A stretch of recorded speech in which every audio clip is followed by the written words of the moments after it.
Okay, so how much wine do you have in you right now? I'm working with about half a glass. I'm like on my second bowl. I feel like You want to do a quick refill? I know I'm good. I'm about halfway through, but this may be a little disjointed. Okay. I don't know. It'll be good. Hey, it's Masters of Podcasting, episode 6 and 7, and we're well on our way to being incoherent. I think we're just still trying to recover from episode 7. God almighty. Yeah, no. I am not willing to say that I hated that episode. I just want to forget about it. I just, in order for me to forget about that episode, I'm going to have to accept that episode happened, so I'm just gonna denial that I'm working my way up towards. Yeah, I'm just going to pretend like it didn't happen, and that's just going to be, no, I can't do that. I can't do that to this show that I love so much. Why is this show doing this to me? I won't make you turn your back on your own show, Melissa. Oh, Jesus Christ. Okay, so we have not talked about episode 6 yet, and episode 7 negates a lot of what I was going to say about episode 6. Thank you, Michelle Ashford and everyone else. No, I'm sure the writers started out with a plan when it came to episode 7, but I'm not totally sure that I understand what it was. See, and we were talking about this earlier. Do you think that this was supposed to be just like a shocking watershed moment, or what was this supposed to accomplish? So here's my theory, and I don't. Whenever I claim to understand what the hell the writers are talking about, they always prove me wrong. Like I say, oh, Bill's a really sympathetic character because we get to see inside of his motivations, and then he goes and does something terrible and makes my life difficult. And I'm not saying that I was wrong because I'm not. But I will say that the writers are showing their brush strokes in a very in a kind of worrying sort of way. I'm not sure. Here's my problem with this episode. Whatever point they were trying to make is completely overshadowed by the fact that what they've accomplished here, like this shocking act, is one of what I'll consider the 3 big taboos that still exist on TV. You have pedophilia, you have cannibalism, which I know you'll argue is a little softer these days owing to Hannibal and other shows of that ilk. That's indeed what I will argue. Yes, and I totally understand that. I totally would agree with you, even though I've never seen an episode of Hannibal. And the third one is bestiality, which is what they've bumped up against here. And we didn't see anything, which kind of made it even worse. I'm not entirely sure which I think would have been worse for the show overall, showing whatever it was that the ape was doing to her or not showing it. Because this show, I've always appreciated the fact that this show has been willing to force its audience to look at things that are deeply uncomfortable and disturbing. Right. Like Bill holding up his DNC'd fetus daughter's body in season 1, episode 5. And there are a lot of other examples out there. You know, this show has never been one to shy away and cut away from things. It's always hung on to these moments. But I think in this particular episode, we don't see what it is that happens, and it's almost like the writers are acknowledging, yes, this is really shameful and awful. And that sort of compounds the fact that, you know, that's the only thing that the audience is going to pay attention to. And that is what all the reviewers and recappers focused on, to the degree that they were saying, well, we should rename the trope jumping the shark to flashing the ape. I'm not totally sure that I agree with that, because jumping the shark is a trope that really depends on the quality of the show's episodes after the offending episode has aired. You really have to know for a fact that the quality of the show has declined after, you know, whatever shocking event it is. And we'll kind of withhold judgment because we haven't seen episode 8 and beyond yet. But, man, that was a hard one to justify. I mean, see, my thing is, initially when I was watching this episode, I was watching them introduce the, you know, very animal-focused trainer and, you know, watching this whole scene play out and being like, oh my god, they're going to have Ginny and Bill have sex in front of this gorilla. Oh my god. That's what we're heading towards. And so when it didn't go that way, I wasn't as shocked as I should have been. And at the same time, I was sitting there wondering, okay, well, like you said, why did they choose to pan away from that moment? If they wanted to make it as intensely uncomfortable as possible, you know, why didn't they, you know, show anything happening? Why didn't they push the envelope even further? Especially because it wasn't like they were filming with an actual wild animal. They were filming with a man in a suit. Yeah. And his son in gorilla suits. Like, yeah. It to an extent, perplexes me that, as you mentioned earlier, you know, you're allowed to show, like, cannibalism on television. You're allowed to hint at pedophilia on television to the extent where you can have some creepy guy, like, propositioning a kid and then getting slammed in the head by a cop. Right. But this is somehow unacceptable, which I don't think is necessarily, like, a bad thing. It's just, it's interesting to me, like, from a filmography perspective, like, why this moment? To me, it seemed like, and I know I mentioned this to you, as if they were reverse engineering and they kind of thought of, oh, you know, we're going to have this shocking thing happen. Here's my proposal. Here's what I really want to build towards in this episode. And then they kind of reverse engineered backwards from it. I can totally see them doing that is the unfortunate thing. Because this never actually happened in real life. Of course it didn't. Because it's just too fucking weird.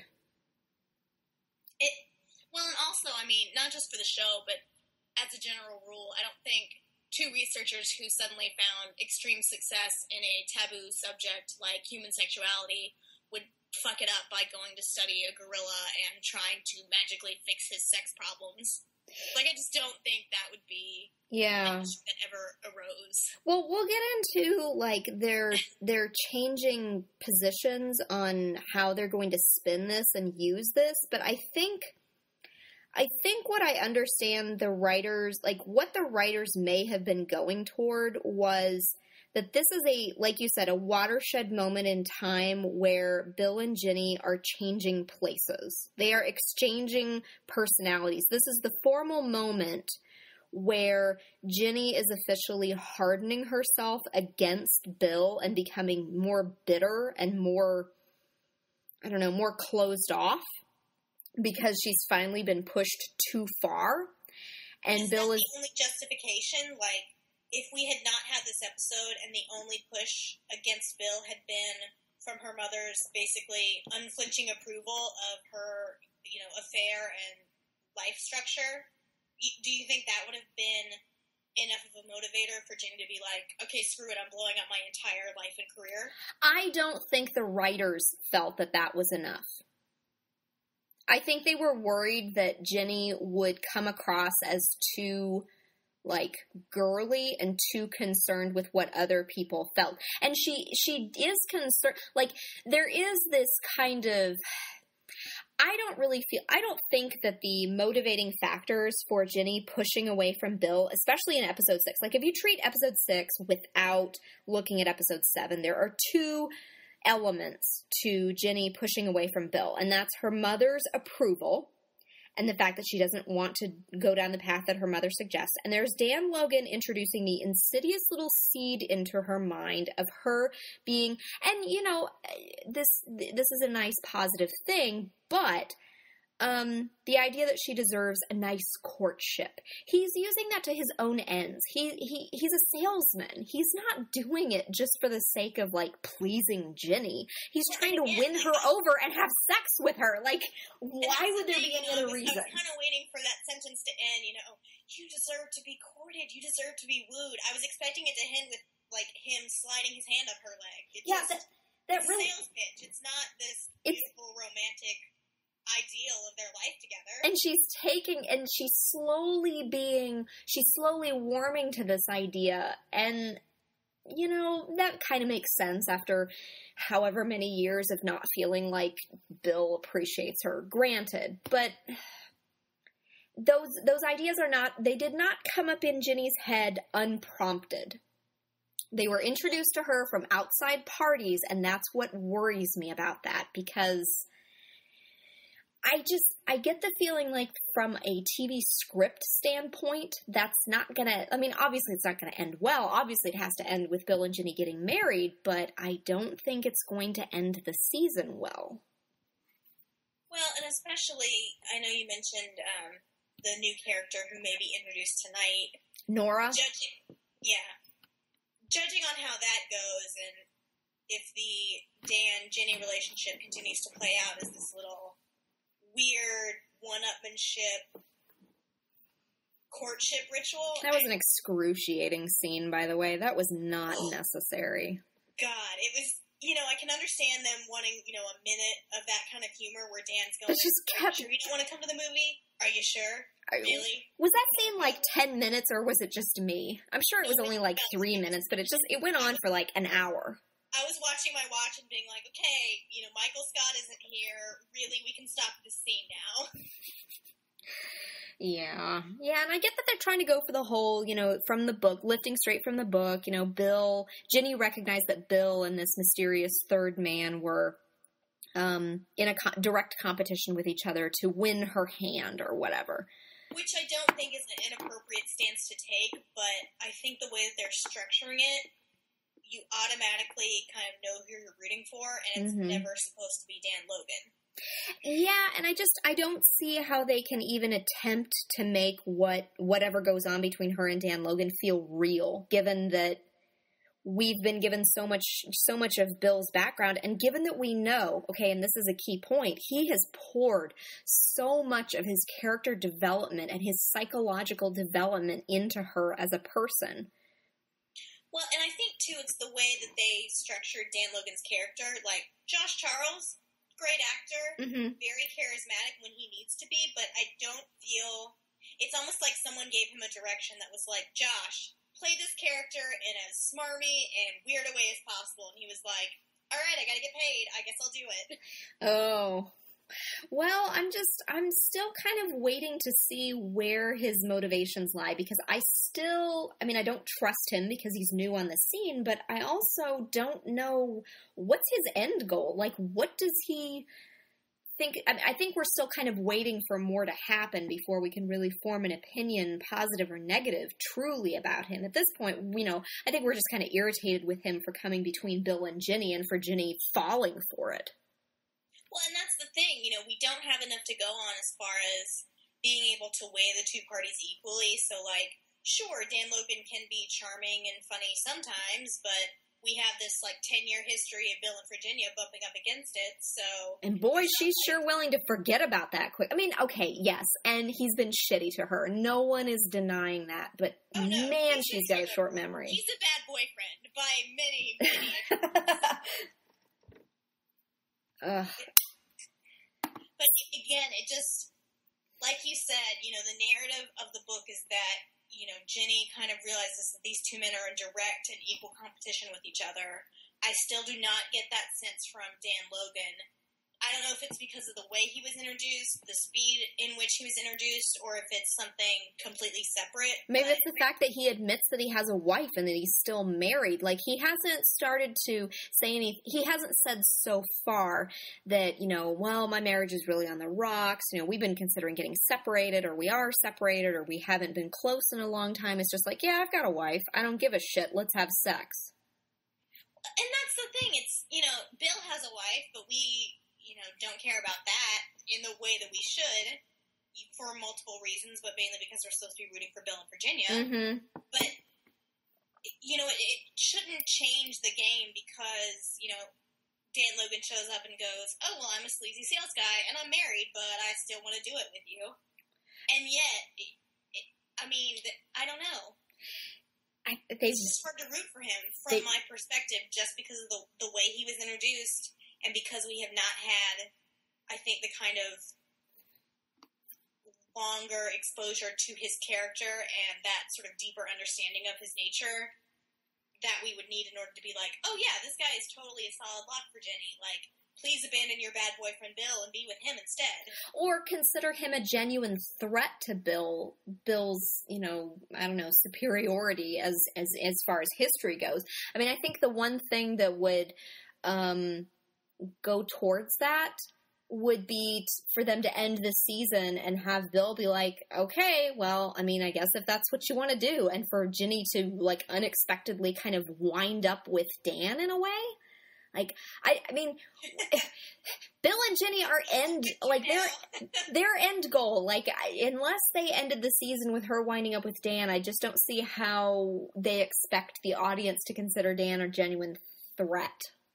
And I think this is one of the ways in which the accelerated timeline has really hurt the show, because I think as important as it was to skip over those kind of awkward years in which, they weren't close to publishing the book, but they were further along in the study and they were continuing their affair, I think it's good that they skipped ahead to this point in time. I just am questioning the way in which they are now deploying the long game, if you will. Mm-hmm.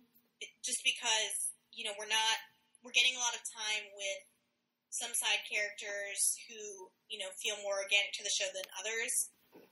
But we're also getting a lot of time with side characters who don't seem to be taking the show in a forward path. Like, when Austin shows up. That's a nice blast from the past, but it's not like anyone was sitting out there going, oh my god, I just wish this episode had more Austin.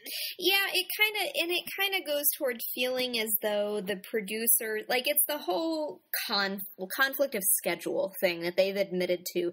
They get invested in these characters, these secondary characters, and then the actors become unavailable. So they go on and they create new characters and new storylines, and then the original actors are available all of a sudden, so then they have to go back to the original storyline. And then it's like Austin is just acting as filler at this point. I don't know why we're still with him or why he still matters in any capacity. My thing is, if they're going to play him off as comic relief, I got the sense from Betty and Helen that it was kind of like Lucy and Ethel go to the fertility clinic and find partners. Mm-hmm.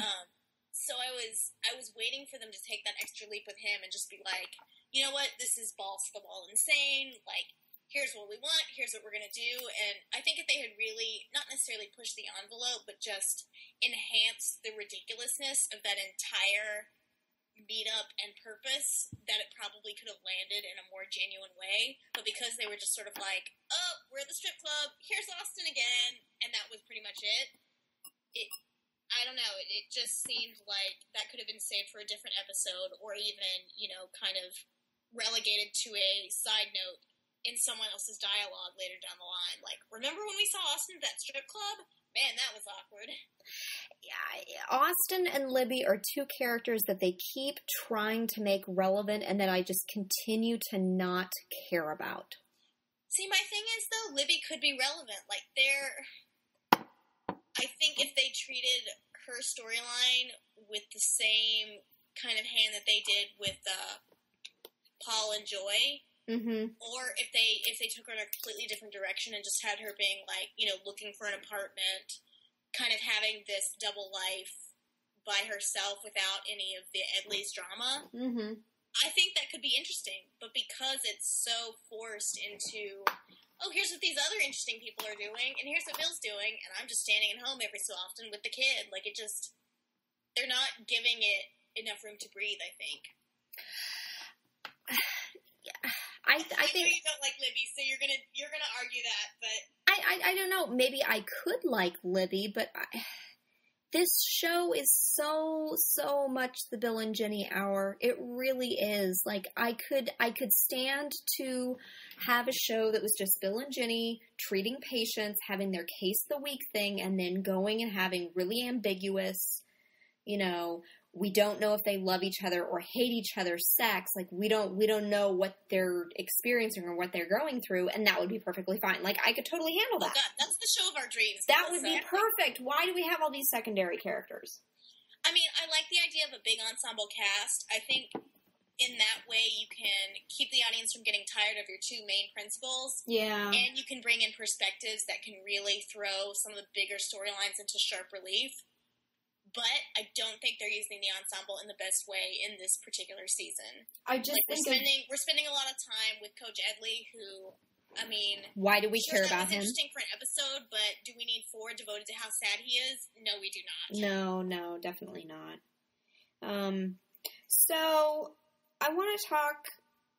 I guess I kind of want to return to this idea of Bill and Ginny mirroring each other, because Ginny started in with the, oh my gosh, this ape thing would be, Ape Neely, Al Neely and his wife would be such good publicity for us. This would be so great. And Bill says, no, we didn't actually treat them. This has nothing to do with us. That's a dumb idea, and it's unethical and all this other stuff. And then the ape things happen. And then all of a sudden they completely exchange opinions and change their minds and trade places. Right. Which is very interesting because it seems to go toward, and granted we haven't seen this yet, so I'm just making stuff up while I'm at the bottom of my third glass of wine. But I think this episode that's airing soon called Surrogates is literally going to be Ginny treating Dan as a surrogate for Bill for all the things that she wishes could have happened. And it's going to be Bill treating this new character, Nora, as a replacement for Ginny, because Nora is young, attractive, very interested in the work, very peppy. She's not jaded. She's not, she doesn't have all this experience of Bill treating her like shit over the years. So she's still very bright and interested and happy. And given what Emily Kinney has said, there's a real possibility. I'm not going to call it and say that this is going to happen. There's a possibility that he will wind up having an emotional relationship or an emotional affair with her. I don't think it would go physical. I think Bill has invested too much of himself psychologically in Ginny for him to ever be able to have sex with anyone else, honestly. But I think they are going to mirror each other and to continue this trading of places towards the end of the season. And I think ultimately Bill and Ginny are going to be stuck with each other ambiguously, whether that's at the end of this season or sometime in the future. I think they're just going to be stuck with each other for the sake of the children, which in this case are the book, the study, and the business. Well, see, my thing is, if they end up having Bill and Ginny stuck together at the end of the season, where do we go but essentially, like, Revolutionary Road, fast-forwarded a few years down the line? Yeah. It's not... I think they have more narrative potential if they keep Bill and Ginny apart for more than a few episodes. Mm-hmm. And this is why I'm really surprised that they're introducing a new female character and not going straight to Dodie and the lake. Yeah. Like that. To me, that would be a more logical choice, because just as I don't see Dan Logan as a legitimate competitor for Ginny's affections, I do not see Nora, Emily Kinney's character, as someone who can really keep Bill not just entertained, but kind of infatuated for that long. Well, I mean, I think what he would really like is to and maybe I'm just imposing my own interpretation on this, but I think what he will realize later in life is that he'd kind of like to have a mulligan, have a do-over. Right. And be able to interact with a Ginny from the past who was bright and still excited about the research but I think you're right. I don't think he's going to be able to replace the passion and the singular attraction that he feels for Virginia onto another person, which, who knows what's going to happen with Nora. Maybe he will realize that Virginia isn't the end all be all. Maybe he will realize that it's still kind of too soon to move on from Virginia. I don't know.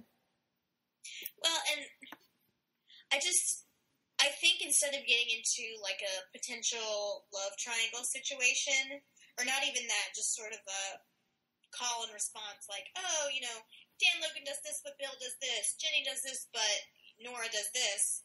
Mm-hmm. It seems to me like they would be better focused by trying to push everybody forward. So, like, having specific end goals that the characters have in mind. If Jenny is dead set on not being with Bill, then maybe she's like trying to get publicity about her only and not just the study.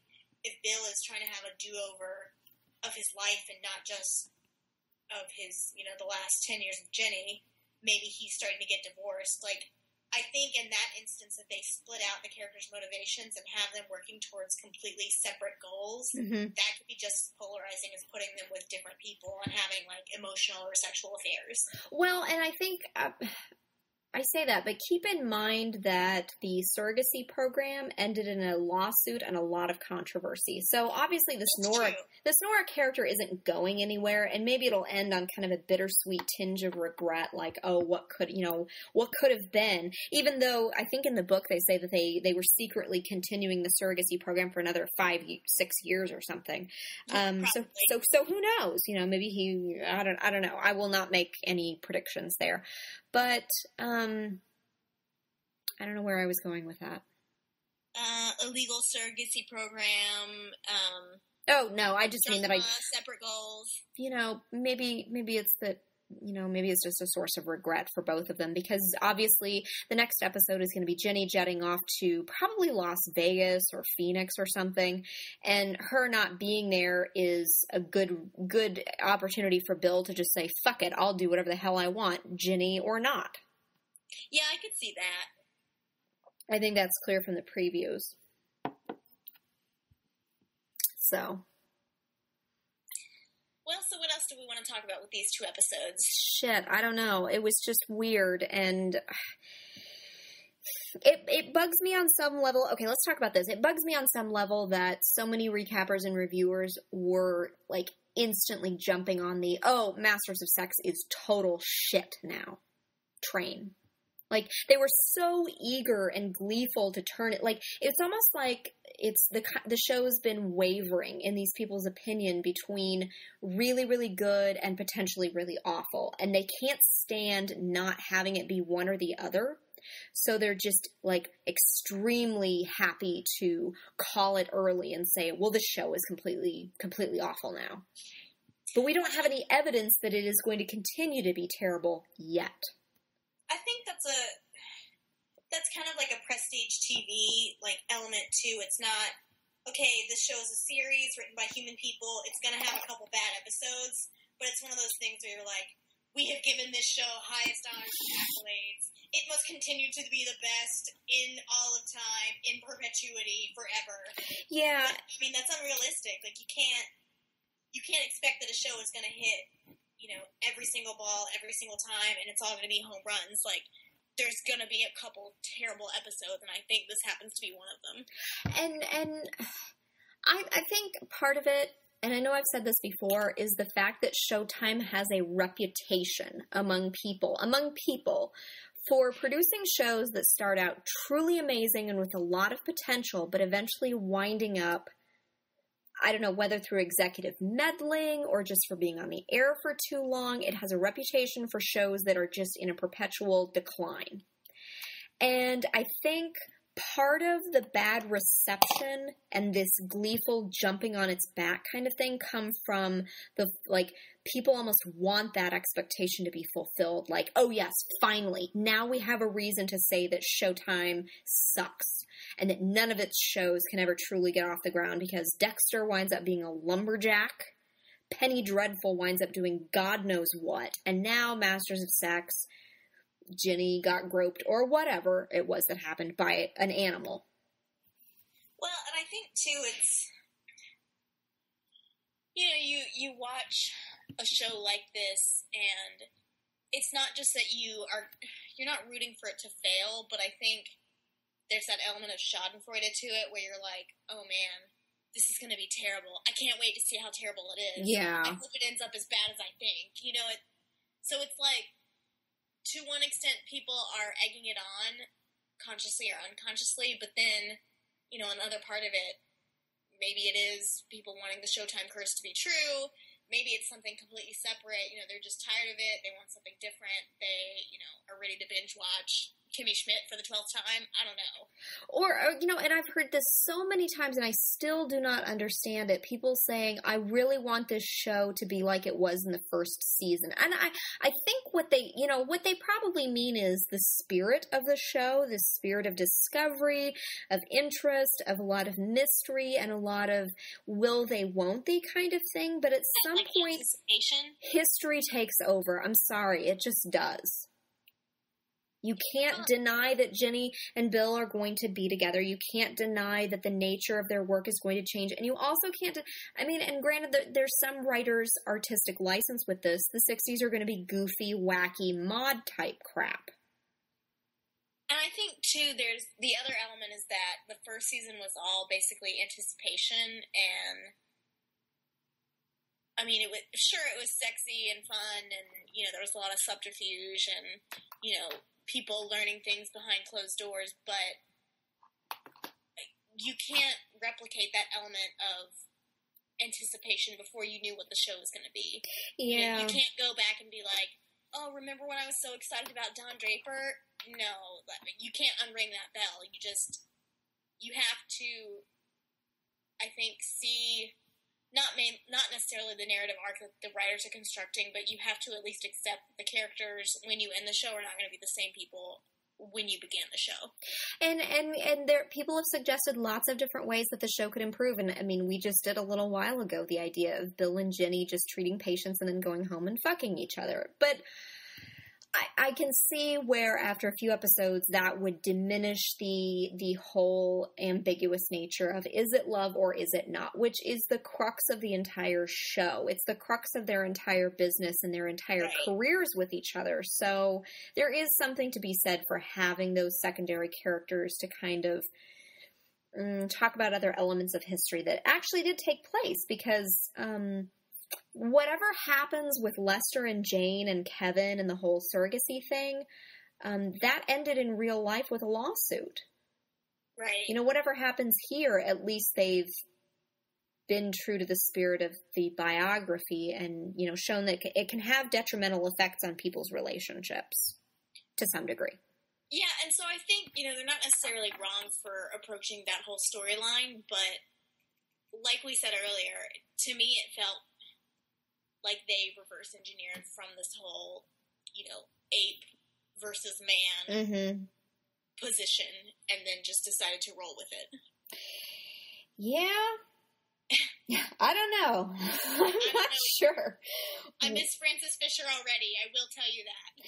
Yeah, I can't. I'm really hoping that she comes back and scolds Ginny at the end of the season, if only because I want to see. I don't know. Why am I so mean to her? If she were my friend in real life, I would tell her to run the hell away, like you in danger, girl, kind of thing. Yeah. But you know, I'm predisposed, I'm preconditioned to look for what I want, and what I want is for Bill and Ginny to be happy, and that's never going to happen. I think we witnessed the last true happy moment where they weren't, you know, secretly loathing each other. I think the well has been poisoned, and I worry that